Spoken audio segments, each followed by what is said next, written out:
মুহাম্মদ ইবনে হারুন সামারকন্দি রাহমাতুল্লাহ আলাইহি তিনি বলতেছেন ৮০০০ স্বর্ণ মুদ্রা, অনেক বড় ধনী, ১২ জন দাসীবাদী নিয়ে আমার বিরাট বড় জমিদারি ছিল।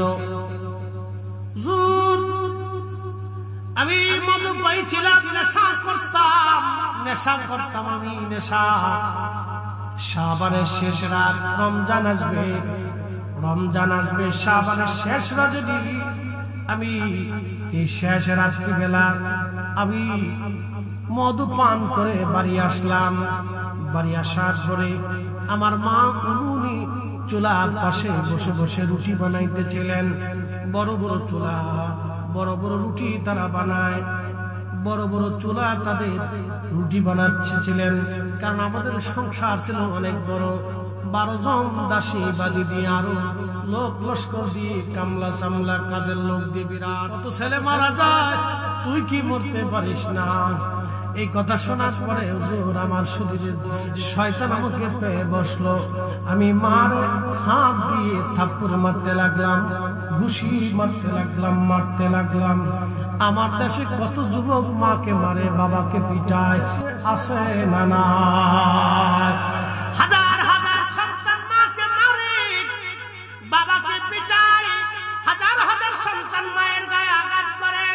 আপনাদেরকে বলে দিলাম, যদি আপনাদের সমাজে এরকম ছেলে থাকে যারা মাকে মারে, বাবাকে আঘাত করে, ওরে সমাজ থেকে জুতা দিয়ে বাইরে গ্রাম থেকে বের করে দেবে। কথা বলেন না কেন? জোরে বলে।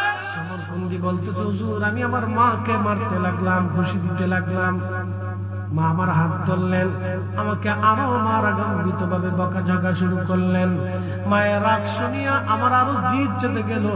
হুজুর আমি আমার মাকে জাপটে ধরে নিয়ে আগুনের চুলার মধ্যে ফেলে দিলাম।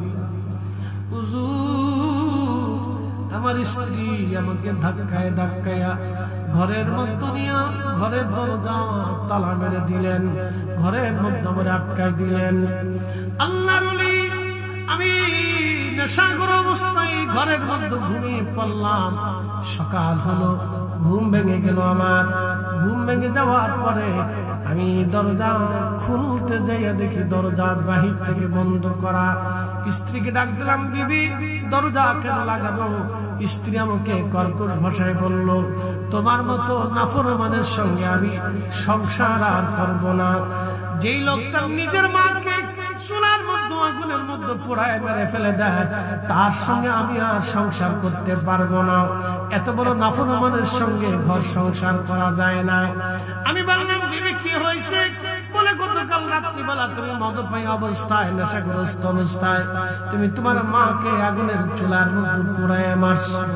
বলে, হুজুর এই কথা শোনার পর আমি দরজা খুলে ভেঙ্গে বের হয়ে দৌড়ায় যায়, দেখি মার পুরা শরীর আগুনে পুড়ে কয়লার মতো হয়ে গেছে।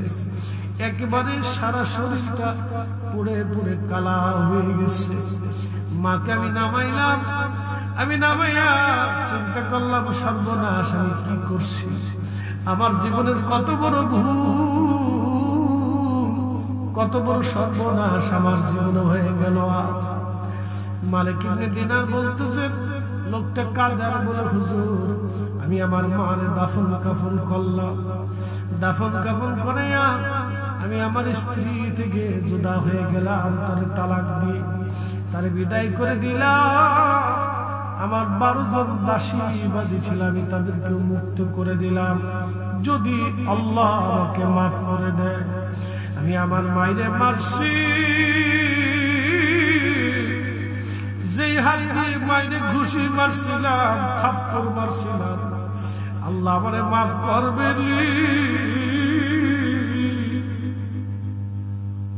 ক্ষমার আশায় ৭,০০০ স্বর্ণ মুদ্রা আল্লাহ রাস্তায় দান করে দিলাম, যদি আল্লাহ আমারে মাফ করে দেয়। হুজুর যদি আল্লাহ মাফ করে আমার সমস্ত সম্পদ গুলি আল্লাহ রাস্তায় দান করে। তারপরে আমার মন বলে, প্রভু বুঝি আমার উপরে বেজার হয়ে আছে, আল্লাহ মাফ করে দেয়। যে হাত দিয়ে মায়েরে মারছিলাম, আল্লাহর ওলি মালিক ইবনে দিনার, আপনি তাকায় দেখেন আমার ডান হাতটা কাটা, আমি বাম হাত দিয়ে কুড়াল দিয়ে নিজ হাত থেকে কোবাই কেটে ফেলে দিই। যেই হাত দিয়ে মায়ের মারছি এই হাত আমি আর রাখবো না, আমি আমার ডান হাত থেকে কেটে একবারে আলাদা করে দিই। আমি হাত ফেলে দিলাম, যদি আল্লাহ মাফ করে। আল্লাহর ওলি গো, তারপর মন বলে প্রভু আমাকে মাফ করে নাই। ক্ষমার আশায় সুদূর উজবেকিস্তানের সমরখন্দ থেকে রওনা দিয়ে কাবায় আসছি।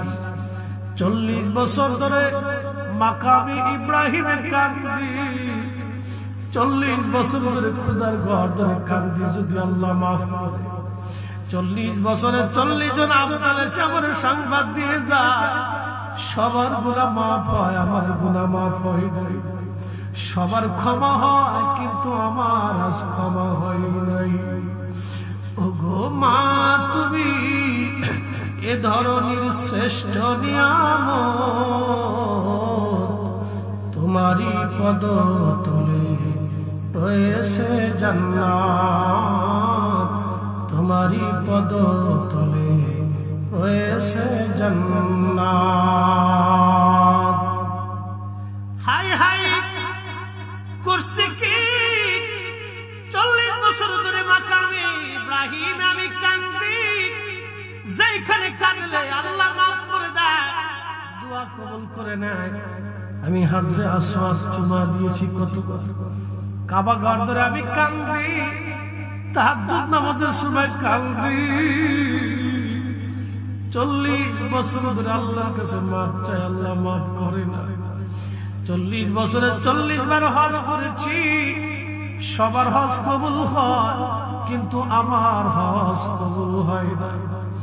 আল্লাহর ওলি গো, আমি দিনের ভাগে এই বিরানবুনি গাছের নিচে এসে নামাজ ইবাদতে কাটাই, যদি আল্লাহ মাফ করে দেয়।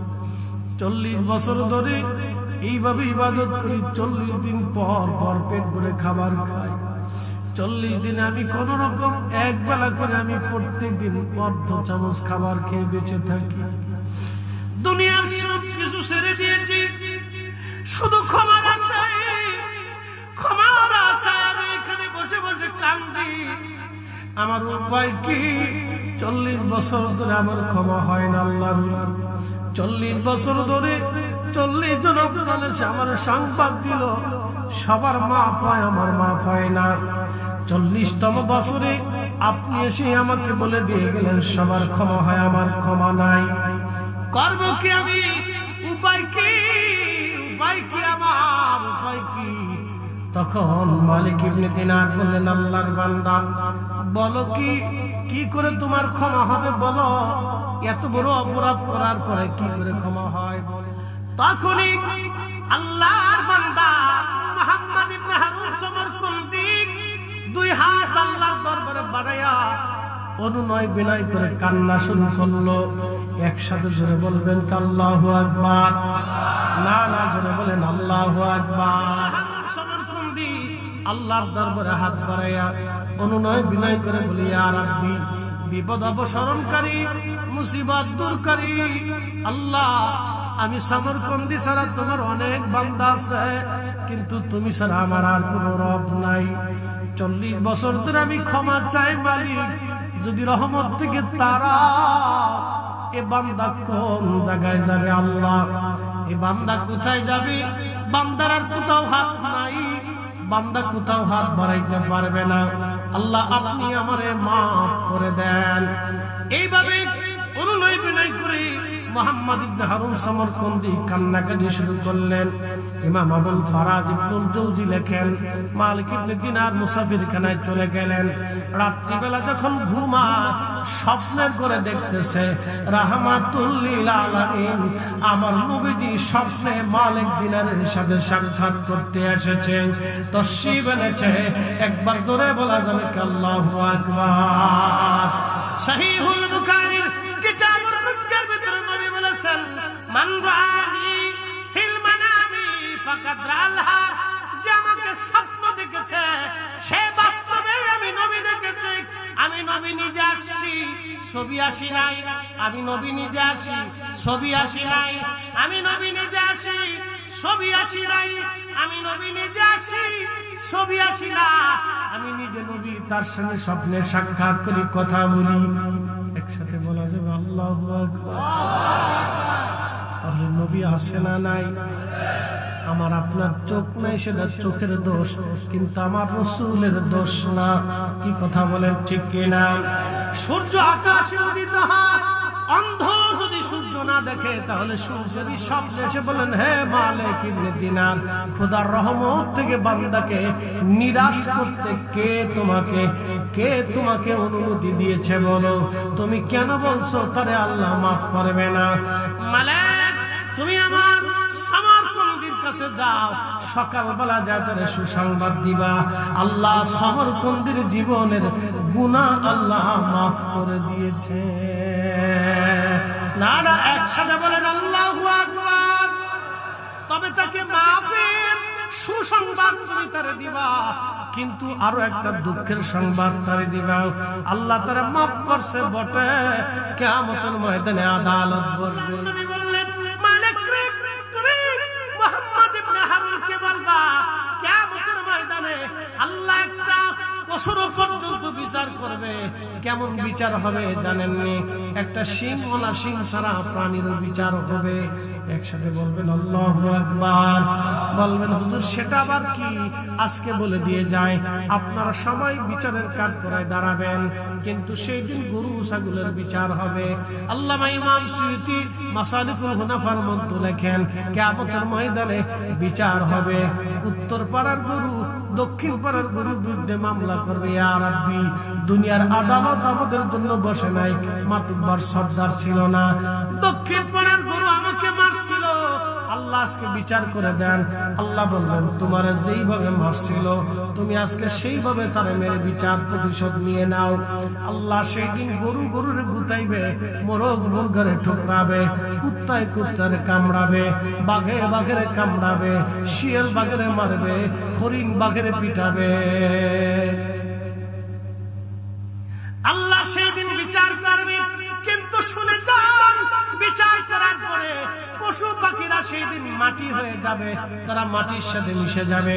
আর নাফরমান যারা সেই দিন হাতের গোশত কামড়ায় টেনে ছিঁড়ে ফেলবে, আর বলবে, ইয়া রাব্বি, মানুষ না হয়ে যদি গরু ছাগল হইতাম তাহলে কতই না উত্তম হতো।